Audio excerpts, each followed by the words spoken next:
Hi, Dave Knicke here with the Farm Equipment Editor's Blog for July 12, 2011. First, it was the Environmental Protection Agency talking about regulating dust from farm fields. Now it's the U.S. Department of Transportation considering forcing farmers to have a commercial driver's license, or CDL, to operate farm machinery on the roads. This includes tractors. Until some ag groups intervened, the DOT was ready to subject farmers to new trucker-style safety rules. If that isn't bad enough, the real kicker is the agency was preparing to do it with little or no notice. The ag groups managed to get more than a dozen senators involved to forestall the strict new rules. At this point, all they're asking for is an extension to the public comment period on a series of proposed new guidelines on farm vehicles that govern long-haul truckers. Why would DOT even consider this? Because highway safety advocates say the rules governing the commercial vehicles should be tightened.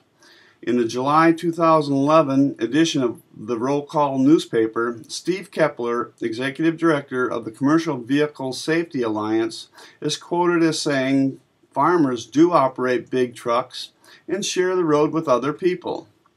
Elizabeth Jones, Director of Congressional Relations for the American Farm Bureau Federation, counters, "Tractors don't get on the interstate, they don't carry passengers." According to Roll Call, farmers driving on public roads have been exempted from certain commercial vehicle regulations during planting and harvest seasons for trips of 100 miles or less. Drivers of these farm vehicles do not need to obtain a commercial driver's license, carry medical documents showing they are fit to drive, or limit their hours on the road as commercial drivers do. Among other questions, Federal Motor Carrier Safety Administration's Ann Farrow is considering whether farmers who drive across state lines or share a portion of their crop with a landlord should enjoy the vehicle safety exemptions.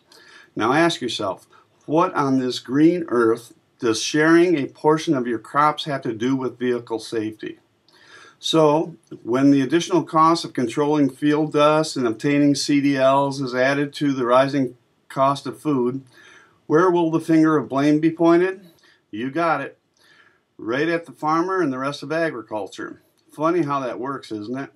In any case, Farrow has agreed to extend the public comment period to August 1st. So if you're concerned, you've got about 2 weeks to drop her a note. Thanks for checking in, and we'll talk to you next time.